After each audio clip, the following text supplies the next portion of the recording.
Assalamualaikum warahmatullahi wabarakatuh.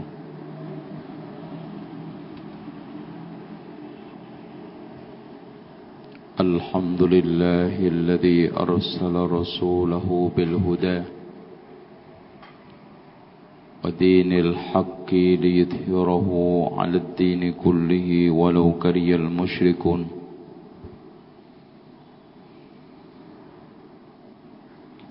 أشهد أن لا إله إلا الله وحده لا شريك له وأن محمدا عبده ورسوله لا نبي بعده وأصلي وأسلم على هذا النبي الكريم محمد صلى الله عليه وسلم المبعوث رحمة للعالمين فإن خير الحديث كتاب الله وخير الهدي هدي محمد صلى الله عليه وسلم وشر الأمور محدثاتها وكل محدثة بدعة وكل بدعة ضلالة وكل ضلالة في النار. Ikhwan wal akhwat fillah, kali ini kita akan membahas belajar etika dari ulama salaf. Mudah-mudahan antum memiliki bukunya. Dibuka halaman 31. Ulama salaf dan rasa takut mereka dari sifat ujub.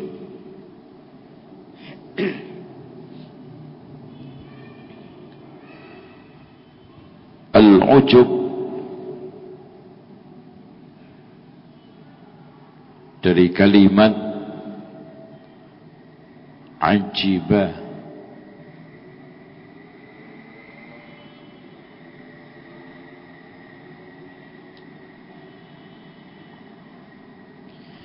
menurut arti bahasa maknanya az-zuhu.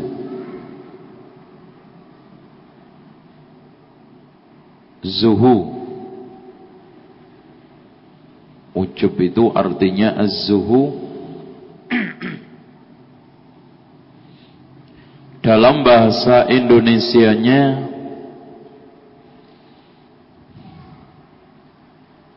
bongah.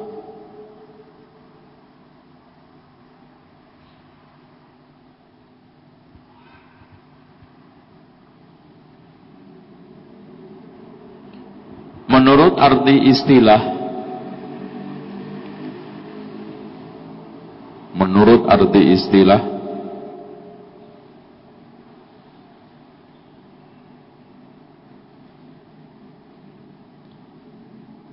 ujub isti'damun ni'mah warrukuni ilaiha ma'an nisyani idafiha ilal mun'im.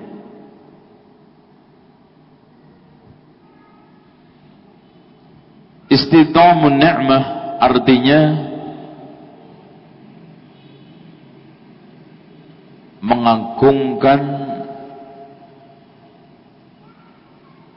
menghormati secara berlebihan terhadap nikmat, melupakan yang memberi nikmat. Saya ulangi lagi. Isti'damun ni'mati warrukuni ilaiha ma'an nisyanil mun'im.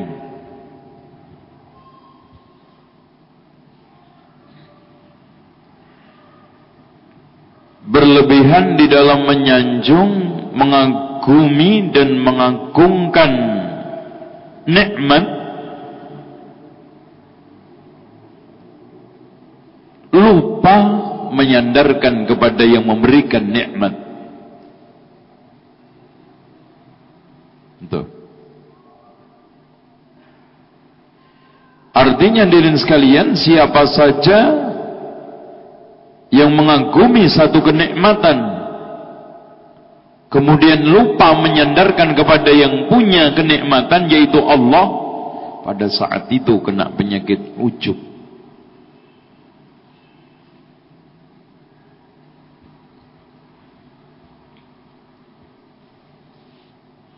Ikhwan,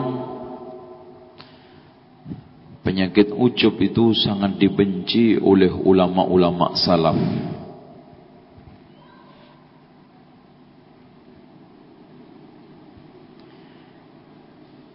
Kenapa? Karena memang Allah dan Rasulnya membenci sifat ini. Coba antum lihat di dalam surat At-Taubah ayat 25.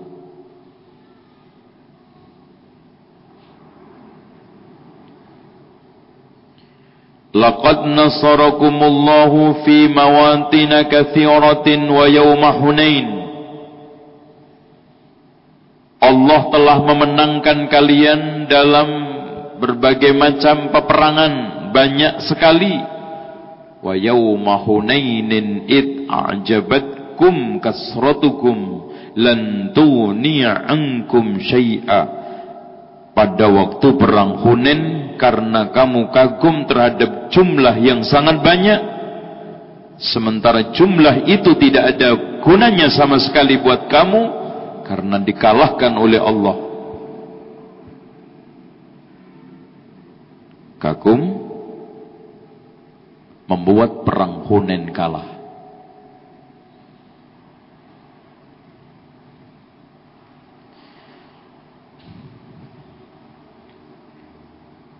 Dan juga ikhwan, iblis dikutuk oleh Allah Subhanahu wa taala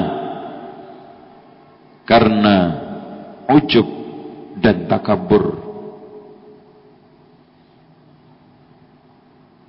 Antum lihat di dalam firman Allah surat Al-Baqarah ayat 34 dan surat Al-A'raf ayat 12. Wa idh qulna lil malaikati isjudu li adama fasajadu illa iblis aba wastakbara wa kana minal kafirin.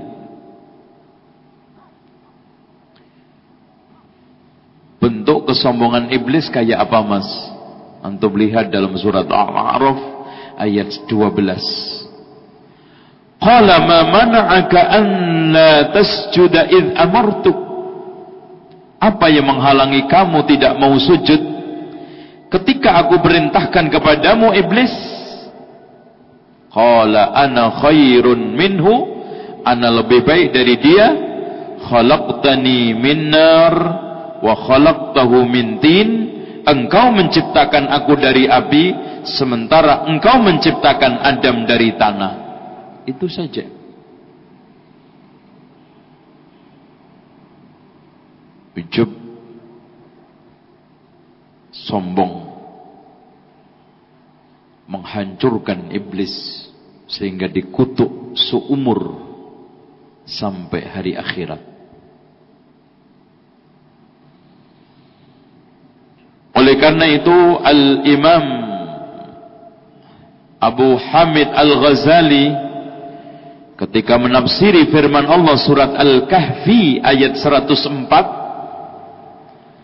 alladzina dhalla sa'yuhum fil hayatid dunya wa yahsabuna annahum yuhsinuna sun'a wa hum yahsabuna annahum yuhsinuna sun'a. Orang-orang yang amalnya tersesat di dalam kehidupan dunia, wa hum yahsabuna annahum yuhsinuna sun'a, sementara menyangka telah berbuat kebaikan, yaitu orang-orang yang beramal soleh dihancurkan oleh ujub, takabur sama riya. Alladzina dhalla sa'yuhum fil hayatid dunya, sebetulnya amalnya tersesat. menyangka dia berbuat baik karena memang amal soleh zahirnya, hancur karena ujub, riya sama takabur.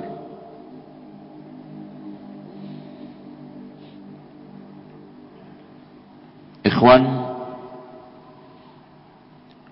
Rasulullah sallallahu alaihi wasallam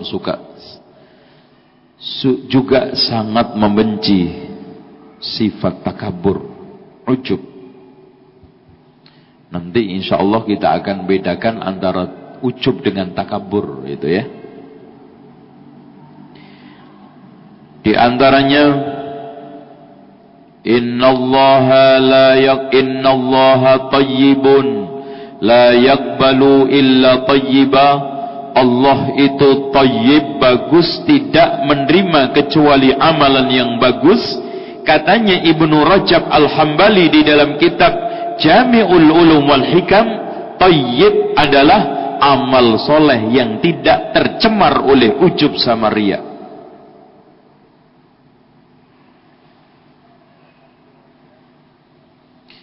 Makanya ikhwan, dalam hadis Rasulullah yang sahih,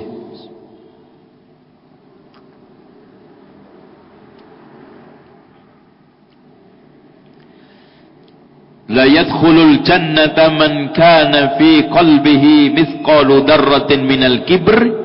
Tidak bakal masuk surga seorang yang di dalam hatinya ada sebiji sawi dari kesombongan. Dzarrah. Antum kalau membaca faman ya'mal mithqala dzarratin, dzarrah, satu benda terkecil di dunia. Yang orang Arab itu memberikan satu gambaran dzarrah, mas. Antum pernah enggak ngelihat rumah yang bolong, gentengnya bolong kecil? Kalau pada waktu siang sinar matahari masuk, dari sinar itu kelihatan debu-debu terbang. Pernah lihat enggak itu? Itu dzarrah. Masya Allah. Sehingga kenapa Islam mengharamkan isbal? Karena itu adalah pakaian kesombongan, sebagaimana yang ditegaskan oleh Rasul di dalam hadis riwayat Abu Dawud, irfa' izaraka ila nisfis sak, angkat kainmu sampai separuh betis. Fa in abaita fa'ilal ka'bain, kalau memang terpaksa enggak bisa, sampai pas mata kaki. Wa iyyaka wa isbalal izar, hati-hatilah, awas terhadap isbal, menjulurkan kain di bawah mata kaki. Fa innahu minal makhilah, karena itu termasuk kesombongan. Wallahu la yuhibbul makhilah, Allah enggak suka orang-orang yang sombong.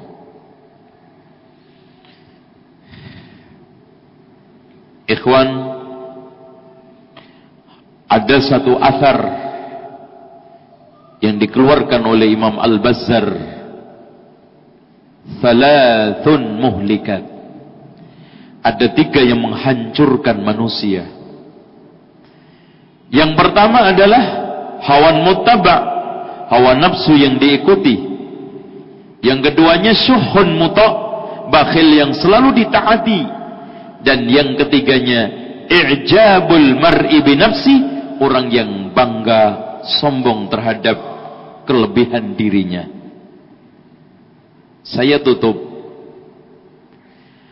dengan hadis Rasul yang diturunkan juga oleh Syekh Salim Al-Hilali di dalam kitab Tegar di Atas Sunnah, dari Abu Umayyah. Dia bertanya kepada Abu Sa'labah Al-Khushani, sa'altu Abu Sa'labah Al-Khushani an qawlihi ta'ala alaikum anfusakum la yadurrukum man dhalla idha tadaitum. Saya menanyakan kepada Abu Sa'labah Al-Khushani tentang firman Allah, urusilah diri kamu sendiri, tidak membahayakan kepadamu kesesatan orang-orang yang sesat, asal kamu mendapatkan petunjuk. Katanya Abu Sa'labah Al-Khushani, qad sa'altu anha khabira, aku pernah bertanya tentang ayat itu kepada yang paling berpengalaman, yaitu Rasulullah. Faqala, beliau menjawab,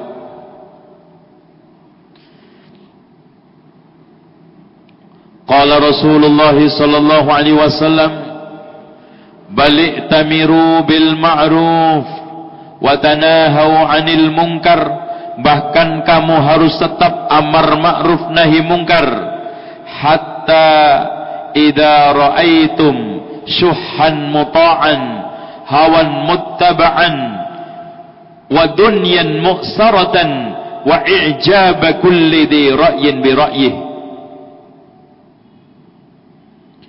Enggak, bahkan kamu harus tetap amar ma'ruf nahi munkar sampai kamu melihat satu zaman hawa nafsu diikuti, bakhil ditaati, dunia dikagumi, dan orang ujub kagum terhadap pendapatnya sendiri. Pada saat itu urusilah diri kamu sendiri. Ya ikhwan, zaman sekarang ini zaman orang mengejar popularitas, yang kemarin bahayanya sudah saya sampaikan pada bulan yang lalu, dan barang siapa yang pengen rekamannya, insya Allah nanti tunggu, kita akan perbanyak. Ya, siapa yang pengen nyumbang yayasan dulu, gitu.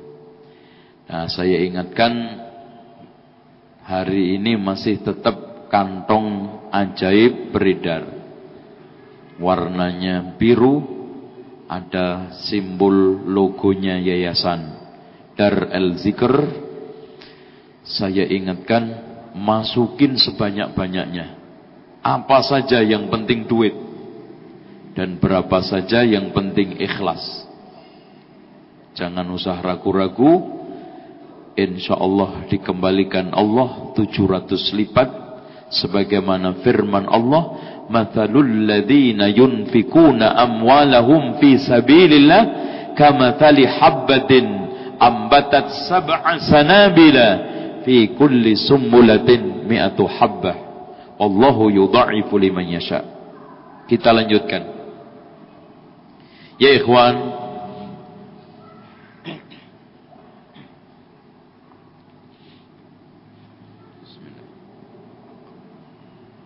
sampai ada hadis Rasul, ya ayyuhan nas la tatamannau liqa'al adu, wahai manusia jangan berangan-angan ketemu musuh. Loh, angan-angan ketemu musuh enggak boleh. Wasallallahu al-afiyah, mintalah sehat wal afiat kepada Allah. Makanya nantang-nantang musuh itu enggak boleh. Tapi faidza laqitumuhum, kalau kamu ketemu, fasbiru, kamu harus hadapi dengan penuh kesabaran. Wa'lamu, ketahuilah, annal jannata, sesungguhnya surga, tahta dilalis suyub, di bawah kilatan pedang alias jihad. Kenapa di antara ulama memberikan satu kesimpulan hadis ini diriwayatkan oleh Imam Bukhari Muslim. Kenapa kita tidak boleh angan-angan ketemu musuh? Karena itu cerminan ujub yang ada di dalam diri seseorang. Ikhwan, sekarang saya akan sampaikan pernyataan ulama-ulama salaf terhadap bahaya ujub dan peringatan.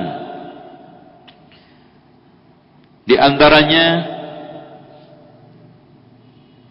pernyataan Abu Bakar As-Siddiq radhiyallahu anhu, la tahkiranna ahadan minal muslimin fa inna saghiral muslimina 'indallahi kabir. Jangan sekali-kali kamu merendahkan seorang muslim pun, karena sekecil serendah-rendahnya muslim di sisi Allah terhormat. Inna akramakum indallahi atqakum.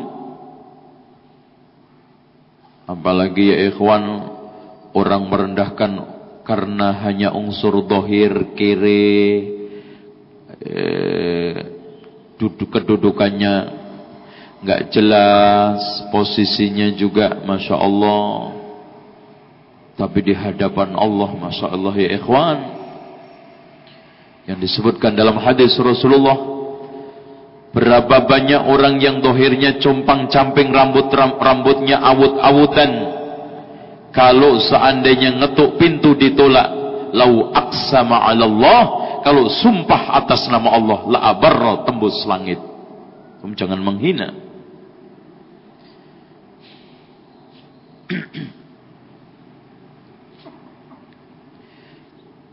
Sementara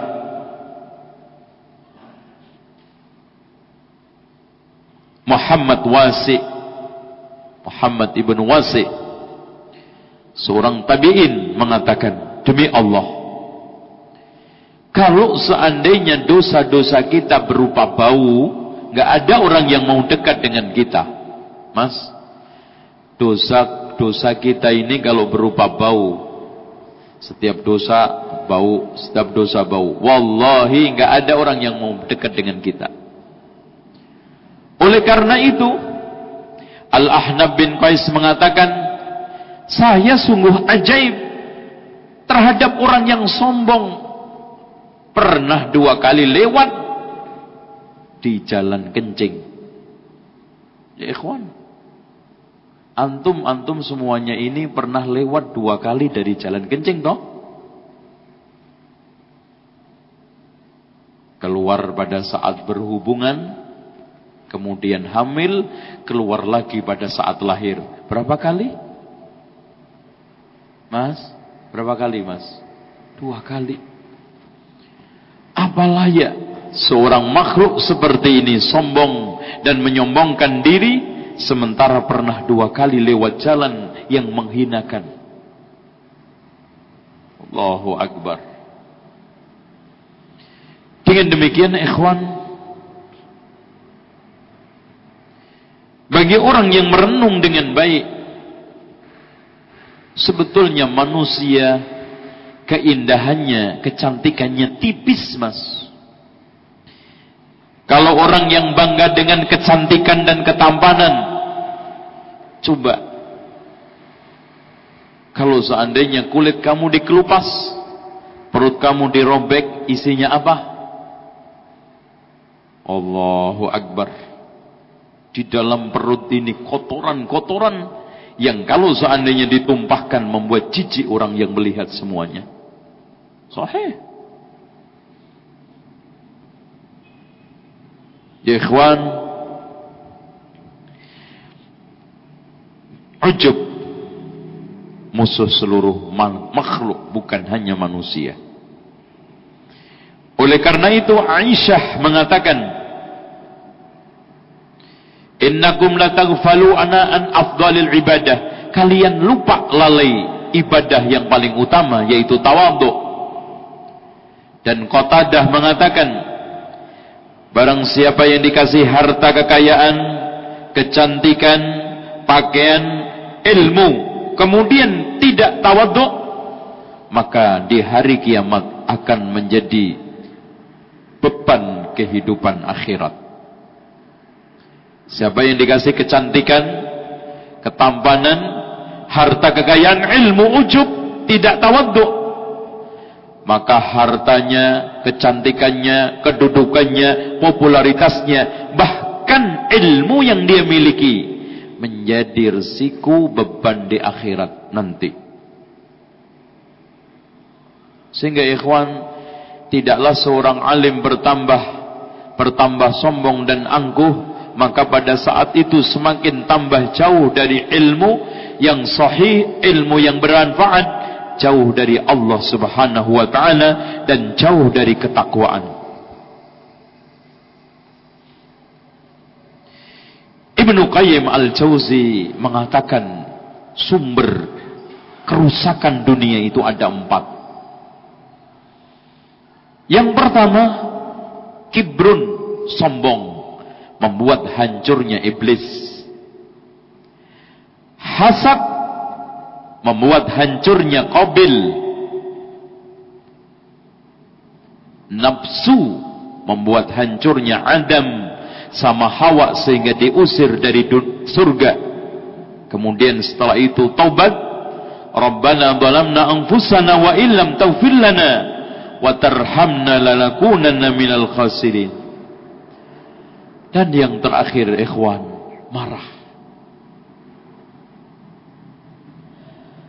Tidaklah ada satu kemarahan marah melainkan menghancurkan anak Adam setelahnya. Iblis sudah dihancurkan oleh ujub, sombong. Qabil dihancurkan oleh hasad. Adam terusir dari surga karena syahwat. Wala taqraba hadhihi syajarata fatakuna minadh dhalimin, dimakan. Dan marah menyebabkan hancurnya manusia setelahnya. Ikhwan fiddin rahimakumullah. Pernah Aisyah ditanya, kapan seorang dikatakan buruk? Katanya dia ketika menyangka dia baik.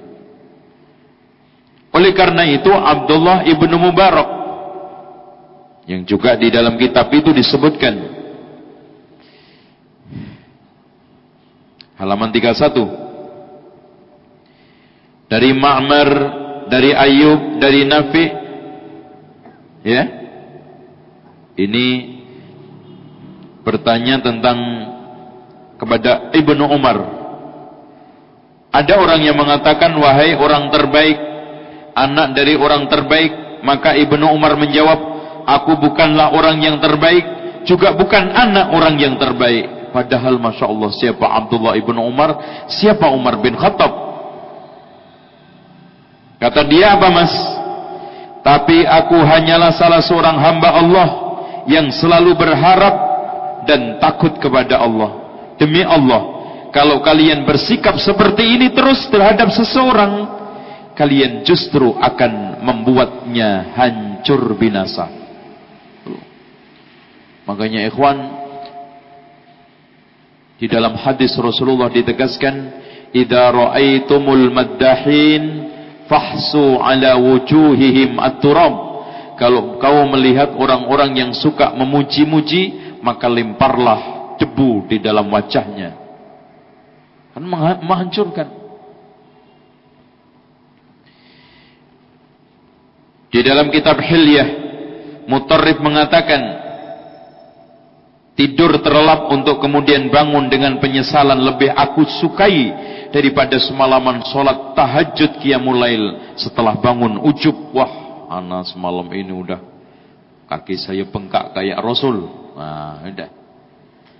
Daripada seperti itu mendingan tidak sholat qiyamul lail, bangun penuh dengan penyesalan dan penuh kekurangan. Makanya ikhwan, definisi tawaddu ini, definisi tawaddu adalah menyadari kekurangan dan mengakui kelebihan Ar-Rahman. Mengakui kekurangan diri, mengakui kelebihan Ar-Rahman, itulah tawaddu. Maka pada saat orang lupa kelebihan Allah, keagungan dan kebesaran Allah, yang diingat adalah kelebihan dirinya sendiri, maka pada saat itu dia ujub takabur. Ya ikhwan, Imam Ad-Dahabi mengatakan, demi Allah, tidak akan memberi kemenangan Allah, ya maksudnya, Allah tidak akan memberikan kemenangan kepada orang yang menganggap suci dirinya sendiri dan bersikap ujub.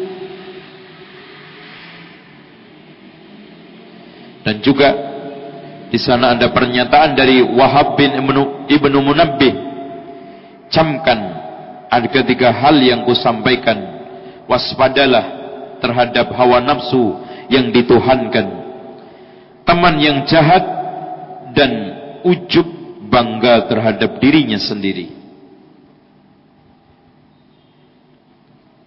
Dan ya ikhwan, saya akan sampaikan pernyataan Abdullah ibn Mubarak. Abdul Wahab Al-Marwazi mengatakan, aku pernah bertanya kepada Ibnu Mubarak apa yang dimaksud dengan kibr. Beliau menjawab, melecehkan orang lain.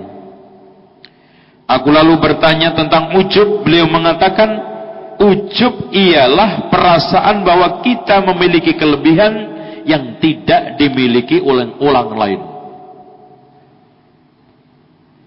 Ujub ialah, nah ini definisi ujub juga, kita merasa memiliki sesuatu kelebihan yang tidak dimiliki oleh orang lain. Apa saja, sekecil apapun, sampai mithqalu darratin, sebesar biji sawi, kita merasa memiliki sesuatu kelebihan yang tidak dimiliki oleh orang lain, maka pada saat itu kita ujub. Ya ikhwan, ini merupakan satu petuah, nasihat ulama. Dan nasihat ulama, Masya Allah, sebagai pengingat kita untuk lebih memperbaiki diri dan bersikap lebih tawadhu, tidak ujub takabur. Sekarang terakhir, kemudian setelah itu kita akan jelaskan perbedaan antara ujub dengan takabur, sebab-sebab takabur, dan apa saja ini ujub ya, sebab-sebab ujub, dan apa saja yang dianggap ujub. Kemudian kita sebutkan penyelesaiannya kayak apa.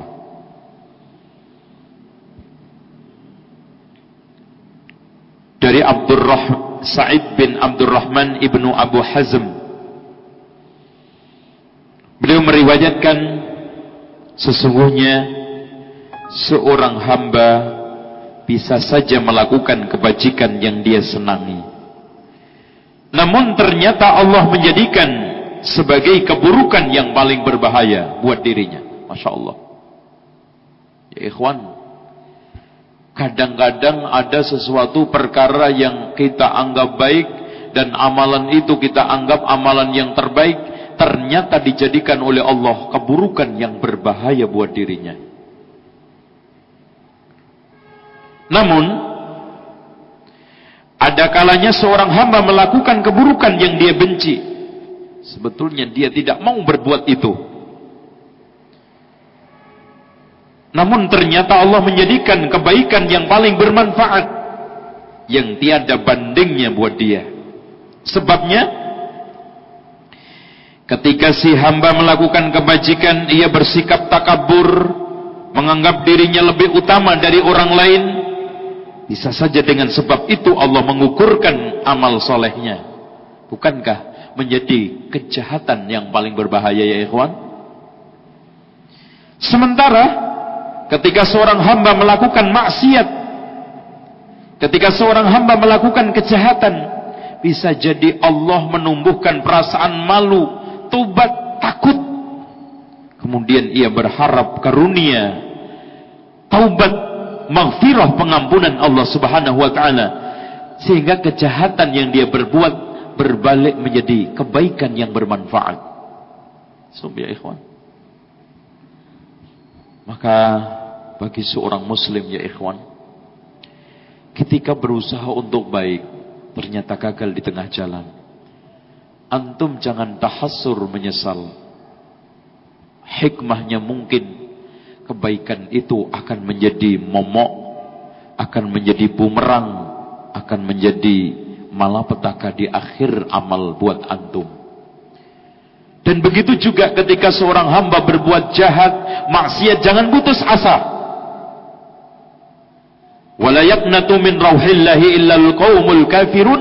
Tidak ada yang putus asa dari rahmat Allah kecuali orang yang kafir saja. Karena barangkali dengan kejahatan, kemaksiatan yang antum berbuat, kemudian setelah itu antum taubat, rasa takut, rasa malu tumbuh, sehingga ingin kembali kepada Allah Subhanahu wa taala, ingin membersihkan dosa tersebut, akhirnya menjadi kebaikan yang bermanfaat. Setiap dia mau maksiat, ingat dosanya, menangis. Setiap ingin berbuat dosa, ingat dosa yang lalu, menangis, menyesal, sehingga membuat jera orang berbuat maksiat. Tapi Mas, orang yang kerjaannya buat baik saja, tidak pernah berbuat maksiat, bisa saja ketika ingin berbuat maksiat menganggap enteng.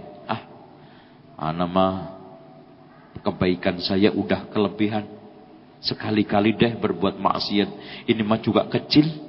Nah, akhirnya pelan-pelan merontokkan kebaikan, numpuk dosa. Yang dikatakan oleh para ahli hikmah, tidak ada dosa besar bersama istighfar, tidak ada dosa kecil bersama israr, dilakukan terus-menerus.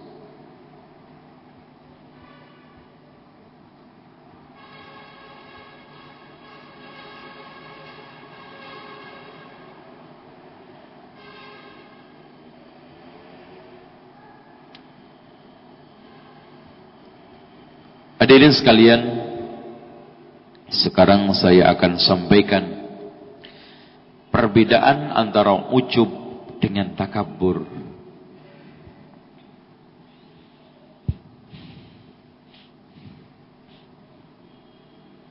Ujub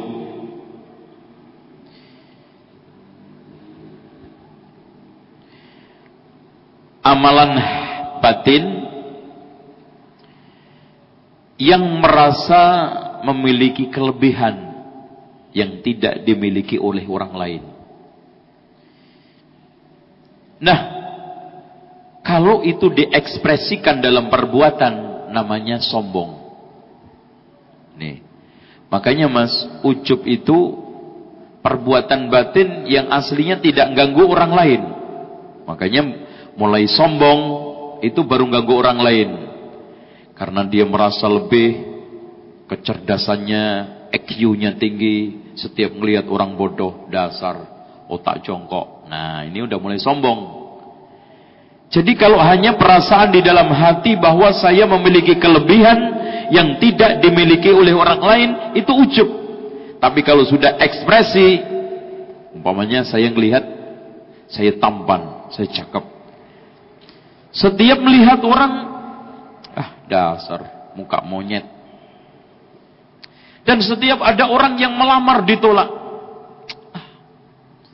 Apaan? Nggak kelas. Nggak kelas lagi. Itu kan muka-muka nggak bisa bersaing. Nggak mau deh anak. Itu mah muka bandrol. Gitu kan gitu. Macam-macam. Nah, Ana punya perasaan bahwa saya ganteng, yang tidak ada orang ganteng sekampung, itu ujub. Tapi kalau sudah menghina orang, baru sombong. Nah ini, itu, paham ya perbedaannya. Oleh karena itu ikhwan, Imam Asy-Syaukani mengatakan, ujub itu berhala batin, yang disembah orang-orang yang mengagumi popularitas. Ujub adalah berhala batin yang disembah semua orang yang mengagumi popularitas. Di batin, wah saya kok, saya, nah itu kan gitu. Makanya orang itu hancur dengan empat, saya, kami, aku punya, saya begini. Itu hancur dengan empat itu. Saya kok, kami kan, saya punya, ini loh. Nah, hancur. Nah ikhwan, selagi antum belum bisa menghancurkan berhala besar yang nongkrong di dalam batin-batin antum, antum tidak akan bisa menghancurkan berhala-berhala di luar diri antum.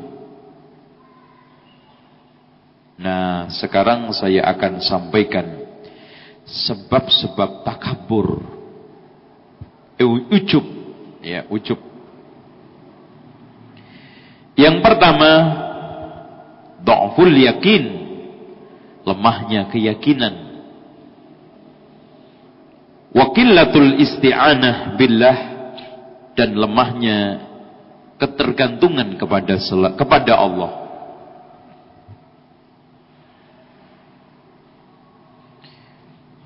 Keduanya, tidak mau merenungkan ayat-ayat Allah. Mas, kalau antum merenungkan ayat-ayat Allah satu saja dalam surat Al-Baqarah, dampaknya sombongnya iblis kemudian dikutuk oleh Allah. Yakin antum akan kendor.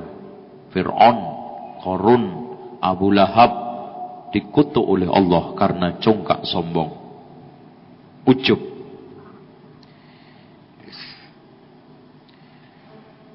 Yang selanjutnya, kurang membaca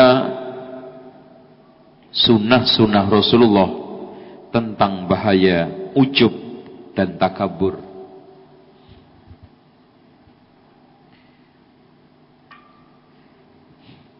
Baru berapa hadis yang saya sampaikan ke antum, Masya Allah. Ya. Kemudian kurang membaca sirah ulama-ulama dari kalangan sahabat dan tabi'in, bagaimana mereka tawaddu, seperti Abdullah ibnu Umar, seperti Barra bin Azib, seperti Umar, seperti Abu Bakar. Rasulullah sallallahu alaihi wasallam sendiri, ikhwan, cerminan contoh orang yang paling tawadhu seluruh dunia, seluruh alam. Selanjutnya, tertipu dan silau dengan dunia. Awalnya orang ujub itu. Tertipu silau dengan dunia. Dengan jabatan, dengan karir, dengan popularitas, dengan macam-macam dunia.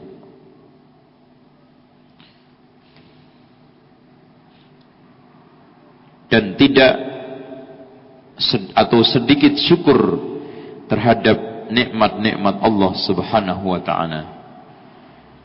Dan yang terakhir, cinta pujian atau bukan cinta, banyaknya orang yang memuji. Mas, banyaknya orang yang memuji dan hulu berlebihan terhadap dirinya, itu akan memicu dan menjadikan orang tersebut sombong, angkuh, congkak, ujub. Sehingga kalau ada orang yang memuji, apalagi secara langsung, itu sebetulnya menghancurkan, ya ikhwan. Muji di depan muka itu menghancurkan. Maka Rasulullah mengatakan suruh melempar apa? Tanah mukanya, sambit. Barang siapa yang lihat orang yang muji di depannya, sambitlah dengan tanah. Ujub itu bisa meliputi satu, ujub dengan amal, ya, amal soleh, itu sodakoh yang dia keluarkan, jihad yang dia lakukan, bacaan Quran yang dia telah lakukan, sholat tahajud yang dia lakukan. Ini bisa semuanya menimbulkan ujub. Makanya tadi siapa mas? Siapa tadi? Yang mengatakan, aku bangun tidur tidak sholat tahajud, malamnya penuh dengan penyesalan, itu lebih baik daripada tahajud qiyamul lail penuh dengan kesombongan, yaitu mutarrif. Yang kedua, ujub itu bisa di dalam harta kekayaan, status, popularitas, anak, kendaraan, istri. Oh, ada. Karena istrinya cakep, anaknya cerdas-cerdas, kendaraannya bagus. Dan makanya ikhwan, antum lihat saja di Jakarta ini tidaklah ada orang beli mobil mewah melainkan dikotori oleh perasaan ujub. Kenapa? Nggak perlu beli mobil mewah di Jakarta ini. Kenapa? Macet. Kalau nggak, saya pingin ini, pingin ini, pingin ini, pingin itu. Wah.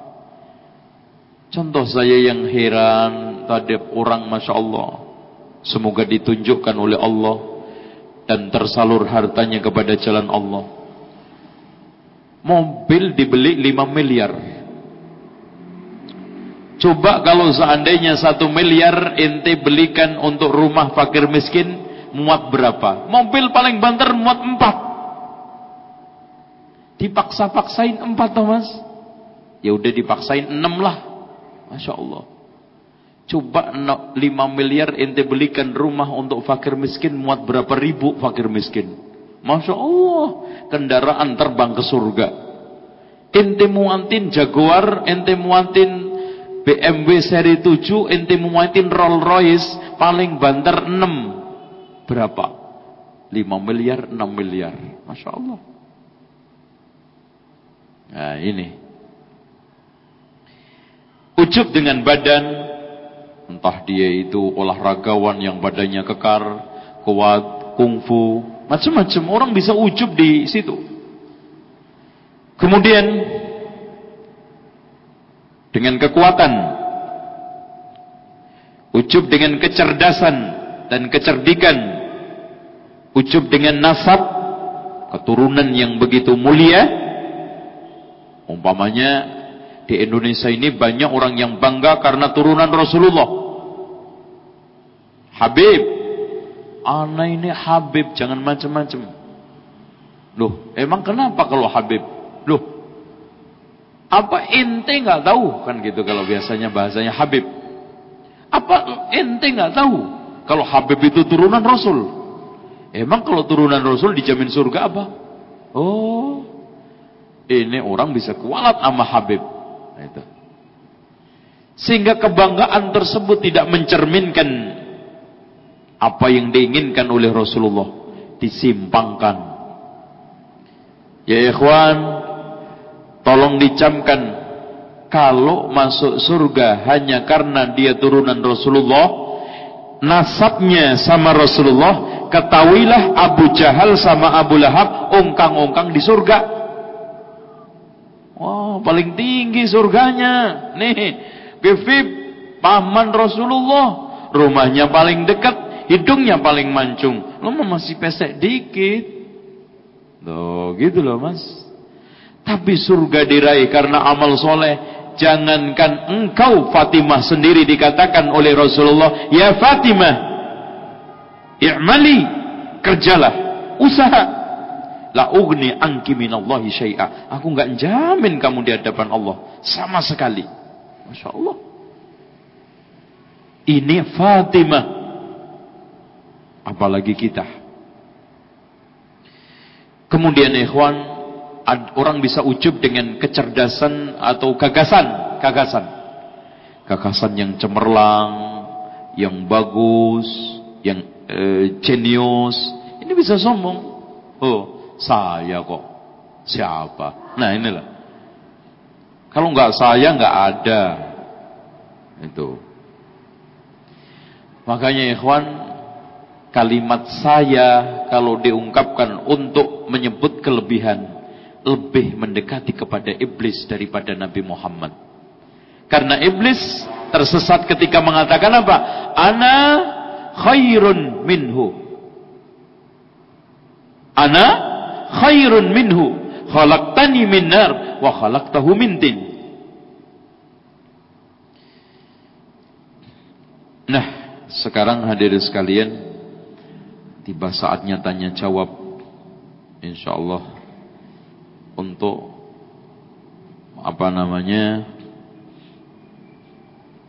mengobati ujub. Tadi sudah saya jelaskan secara global. Antum renungkan asal usul antum dari apa? Tadabburi ayat-ayat Allah yang ada di dalam Al-Quran. Baca dengan baik sunnah-sunnah Rasulullah. Renungkan dengan baik sirah para ulama. Dari mulai Imam Abu Hanifah yang ujub dengan ilmunya. Mas, yang ujub dengan hafalannya. Baca sirahnya Imam Ahmad yang sudah hafal 1 juta hadis. Siapa yang sekarang bangga dengan hafalan Arba'in Nawawi? Baca loh. Imam Ahmad hafal 1 juta hadis. Abu Zur'ah mengatakan saya hafal 200.000 hadis seperti orang hafal Qul huwallahu ahad. Ngeces. Yang kayak antum ngapalin Qul huwallahu ahad itu Mas. Qul huwallahu ahad, Allahu samad, lam yalid wa lam yulad wa lam yakul lahu kufuwan ahad. Kadang-kadang itu aja keliru kita. Kalau dia 200.000 hadis seperti orang hafal Qul huwallahu ahad. Yang sekarang banda dengan ketampanan. Iya ikhwan, lo sekarang berdiri di samping Nabi Yusuf itu ketemu apa? Ketemu kakinya jangan masih untung nanti. Itu berdiri lo, ngaca, bandingin. Kalau sekarang bangga dengan siapa? Apanya? Hartanya. Ya ikhwan, antum tidak ngerangkul seluruh dunia dan seisinya. Orang-orang yang lebih kaya daripada antum seperti Qarun telah dihancurkan oleh Allah. Bangga dengan nasabnya, tidak ada orang yang paling baik nasabnya kecuali Rasulullah. Bangga dengan apanya? Jabatannya. Mas, jabatan apa yang perlu dibanggakan di Indonesia?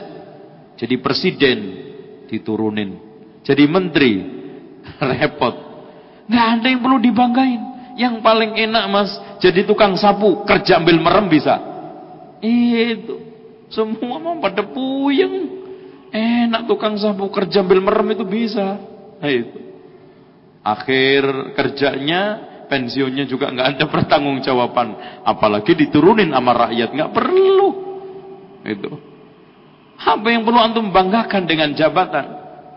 Wong jabatan itu ibaratnya itu loh Mas, tempat jemuran. Kalau sudah diambil kainnya, untuk apa jemuran? Untuk apa? Nganggur. Jabatan itu seperti tempat jemuran. Kalau sudah nggak digunakan menjemur pakaian, untuk apa? Nganggur. Nggak perlu, nggak ada yang dibanggain. Sekarang ujub dengan apa lagi antum? Camkan semuanya tidak ada perlu dikagumi. Saya ulangi lagi, wallahi ya ikhwan, kalau seandainya ketika antum sombong, kemudian kulit antum kelupas, lalu keluarkan di perut Anda dari kotoran, dari darah, Anda tidak akan bisa sombong di hadapan siapapun. Wallahu a'lam bishawab.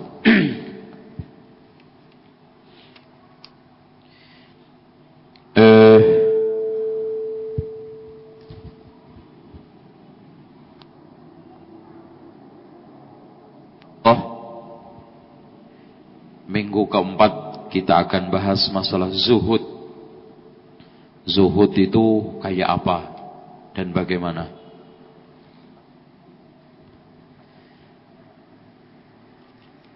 Sekarang kita akan jawab pertanyaan yang ada di meja redaksi. Ini kemarin ada pertanyaan sisa. Apakah boleh memuji anak sendiri untuk memotivasi agar selalu rajin dalam beribadah? Boleh. Dalilnya, pernah Umar bin Khattab sama Abu Bakar dikasih kuis sama Rasulullah. Makanya kuis boleh, tapi yang benar. Ayo sebutkan pohon apa yang menjadi perumpamaan orang mukmin.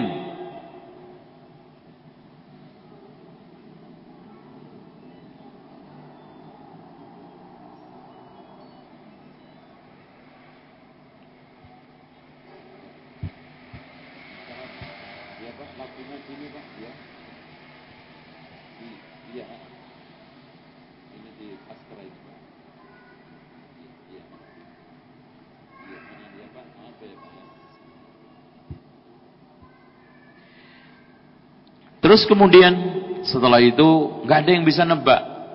Ibnu Umar masih kecil, nggak enak mau nebak, dia tahu, tapi nggak enak sama Abu Bakar sama Umar. Maksudnya yang gede-gede nggak tahu, saya ngelunjak. Akhirnya setelah itu Rasulullah mengatakan bahwa pohon itu tidak lain adalah pohon kurma. Pulang, katanya Ibnu Umar, wahai bapakku, sebetulnya tadi saya tahu pohon kurma, cuman nggak enak sama Abu Bakar sama Bapak, wah, kalau kamu tadi bisa jawab, saya akan kasih begini, begini, begini. Menunjukkan bahwa boleh juga setelah kuis kita kasih hadiah. Tapi hadiahnya jangan antar peserta, nanti judi. Itu ya. Makanya nanti kita akan buka kuis insyaallah di sini. Insyaallah setiap sebulan sekali ana mau usul sama pengurus masjid, mudah-mudahan diterima. Sebulan sekali ada kuis untuk motivasi ngaji. Itu kasih hadiahnya di sini, magic chair. Ini enggak, insyaallah buku-buku aja, kaset, ya, CD dan yang lainnya. Siapa yang jawab kasih. Apakah boleh memakai pakaian apa ini? Ian dengan dimasukkan ke celana menggunakan celana di pinggang. Ya ikhwan, kalau pakai pakaian hendaknya menutup pantat, terutama pada waktu sholat, ya. Di manakah letak kesesatan LDII? Duh, kok baru tahu sekarang? Ya ikhwan, sebelum lahir siapa ya? Bambang Yudhoyono udah sesat. Itu. Dengan demikian kesesatan LDII cukup parah dan cukup banyak. Yang paling penting diantaranya adalah dia memisahkan diri dari kaum muslimin, bahkan mengkafirkan kaum muslimin dan mengatakan selain dia adalah najis. Lebih parah mana orang yang mengatakan saudara sendiri adalah najis? Untuk lebih jelasnya antum tanya sama orang LDII. Itu kan gitu. Sama Hartono Jais. Itu pakar LDII. Saya pernah sekali ngaji di LDI tentang hadis Bukhari. Memang betul kajiannya ini Quran, hadis, Bukhari, Muslim langsung. Tapi menurut tafsirnya imam sendiri. Enggak mau Bukhari, enggak mau ulama-ulama. Syafi'i, Ahmad itu manusia. Langsung saya ngambil dari Rasulullah. Yang disebut dengan istilah mereka mangkul. Bahkan kata mereka, siapa yang beragama tidak mangkul, maka akhirnya bakal kepacul. Nah, gitu. Adakah dalil pelarangan mengenai salaman ba'da sholat fardu berjamaah?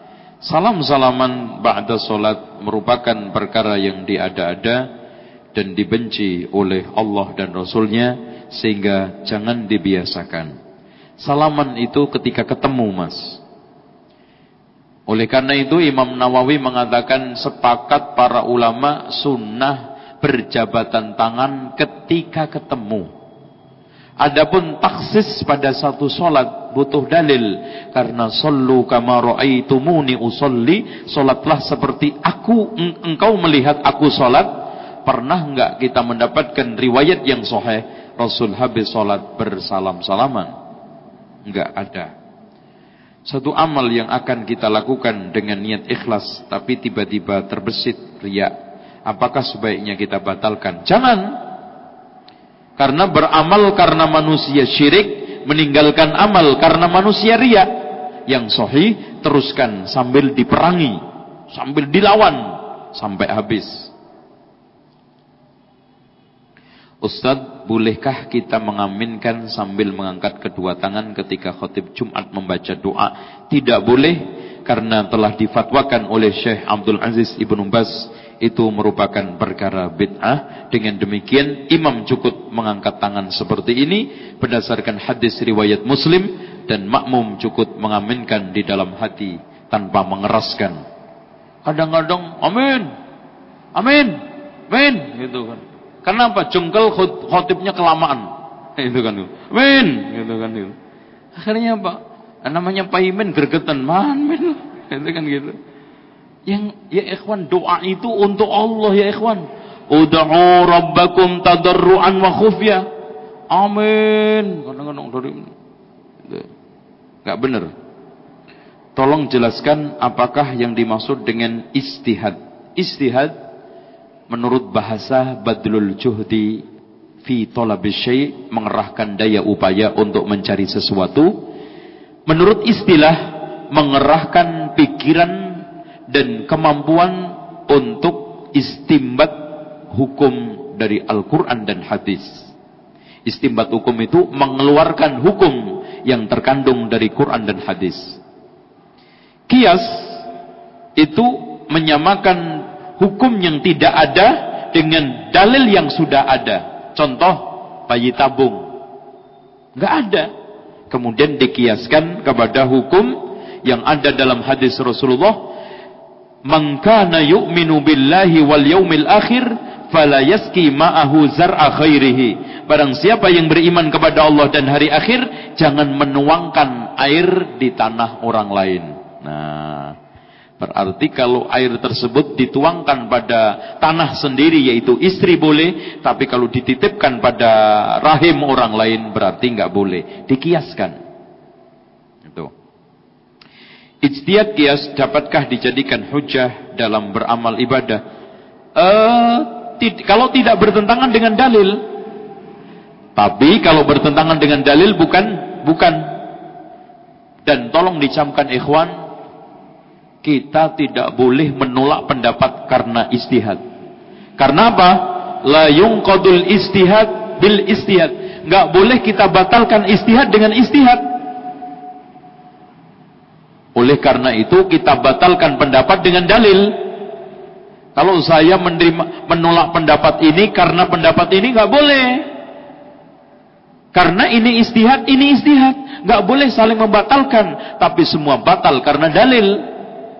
Karena qala Allah qala Rasul, sehingga Imam Syafi'i mengatakan in sahhal hadisu fa huwa madhabi. Kalau kamu menemukan hadis yang sahih, itulah mazhab saya. Kan gitu.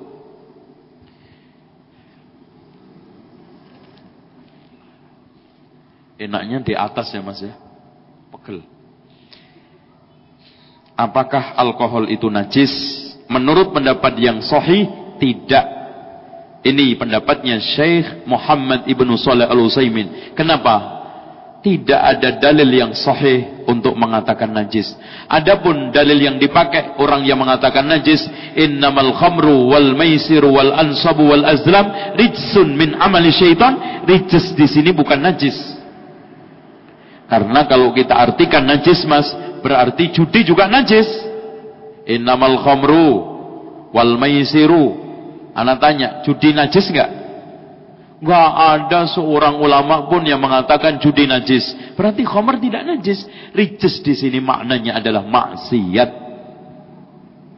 Dan yang kedua ya ikhwan, kalau antum najiskan alkohol, rumah sakit ini kalau mau bersihin darah orang masuk pakai bot aqua, digerocok begini. Ya ikhwan, sekarang antum lihat semua rumah sakit dunia medis sangat tergantung dengan satu bahan ini, dan tidak ada satu alat untuk membersihkan yang paling baik kecuali alkohol.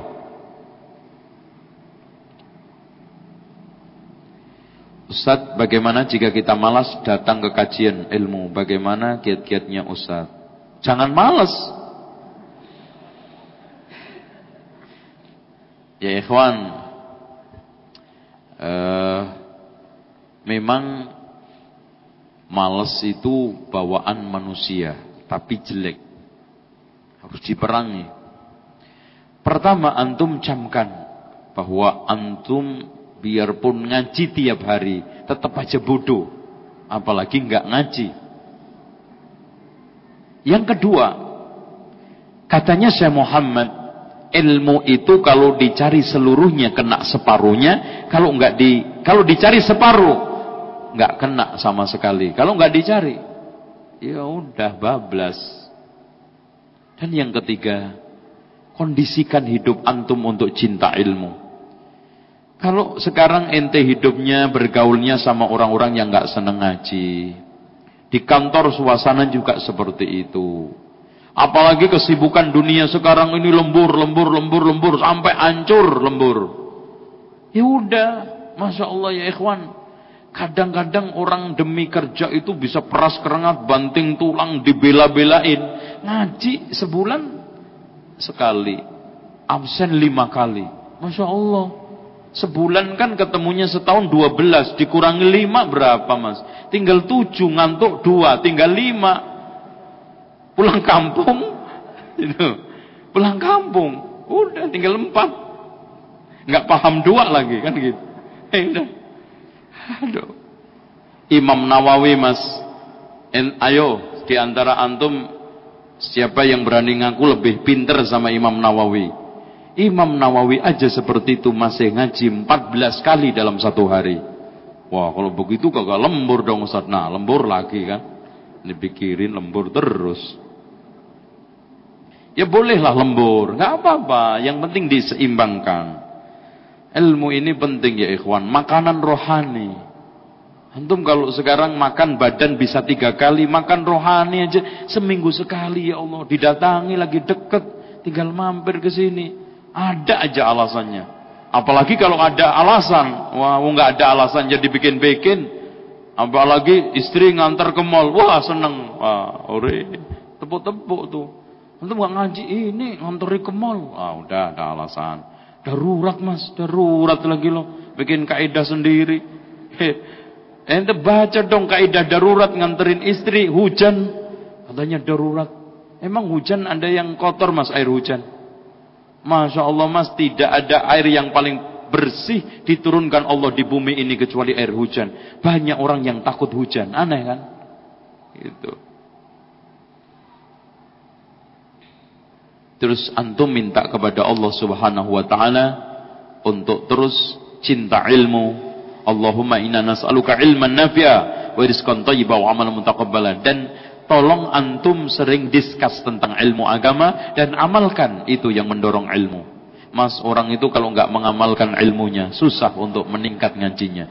Kenapa? Lawang ilmu kemarin aja belum diamalkan kok nambah lagi kan susah tuh. Sehingga malas nambahnya. Lawang yang ada aja udah numpuk, loh kan gitu. Apa mengagumi nikmat termasuk mengagumi istri secara berlebihan?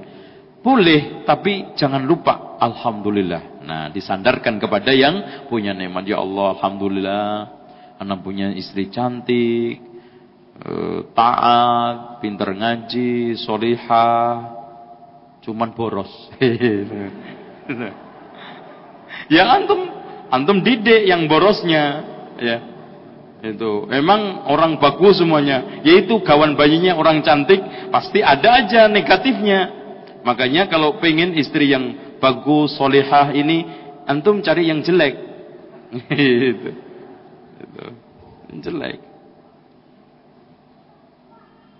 Intinya ikhwan, kalau antum ta'aruf, kenali pribadinya lewat keluarganya dan teman-temannya. Jangan sembarangan. Setelah itu baik akhlaknya, agamanya, udahlah. Cantik itu nomor sekian. Antum jangan, masya Allah kadang-kadang bikin kriteria muluk-muluk. Pokoknya cantiknya seperti ini, tinggi, kurang 2 cm aja nggak mau, masya Allah. Terus putih, cantik. Lo mau main sinetron apa mau nikah? Itu. Terus kemudian muluk-muluk, akhirnya nggak dapat, kan rugi. Dapat nggak mau kan gitu. Itu lebih rugi lagi. Muka bandrol aja aneh-aneh. Ujub mengakui kelebihan.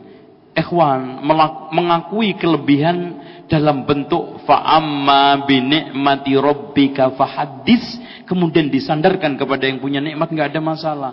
Yang masalah itu lupa itu loh Mas, lupa yang punya nikmat itu loh, yang nggak boleh itu, ya. Akhirnya kan saya terus kan, loh gitu loh.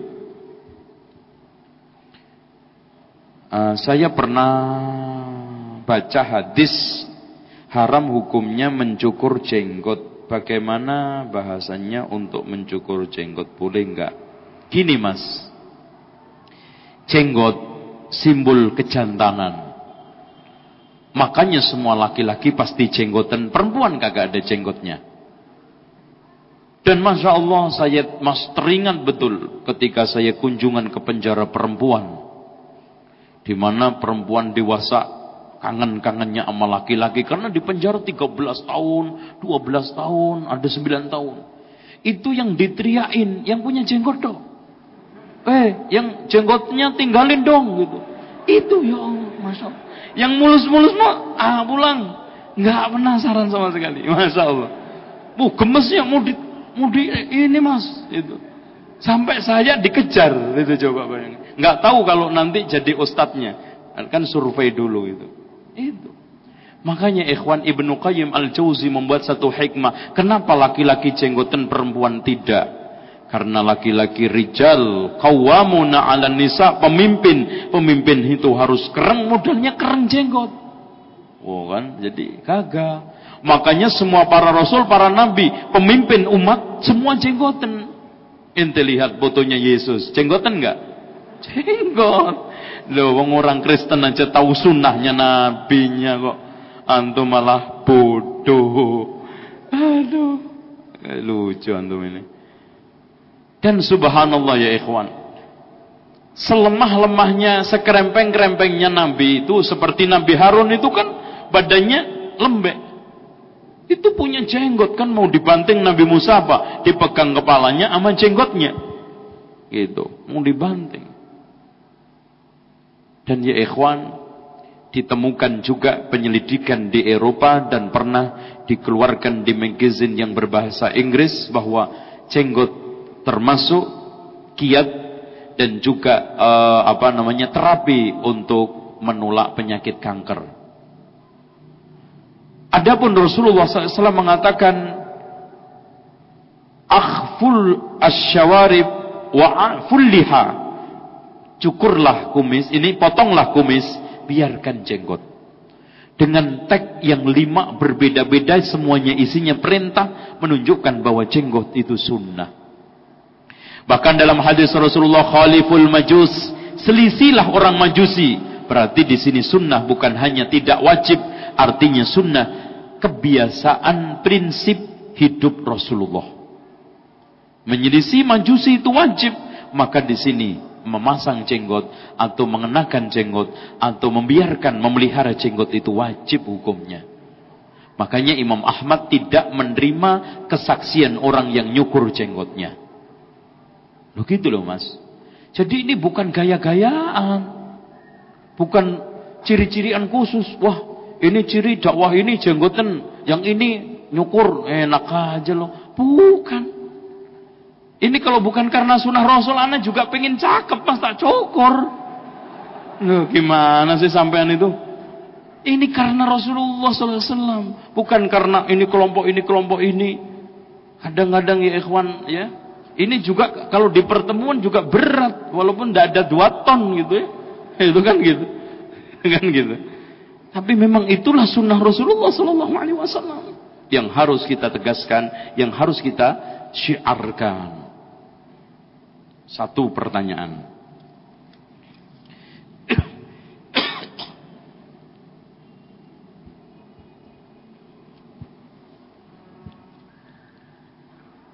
Seorang ulama di dunia pada waktu di Istiqlal yang lalu mengatakan bahwa khawarij anjing-anjing neraka. Apakah khawarij tersebut sudah pasti masuk neraka apabila tidak sempat tobat? Sahih. Kalau khawarij masuk neraka, adapun orang per orangnya kita tidak bisa vonis ini neraka nggak boleh. Karena menghukumi kelompok tidak otomatis menghukumi pengikut kelompok.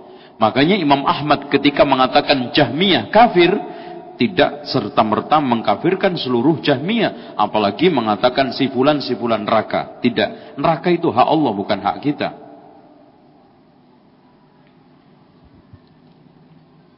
Hadis dhaif adalah hadis yang meriwayatkan cacat, adapun yang dibawa sebagai Rasul apa yang pertanyaannya kepanjangan.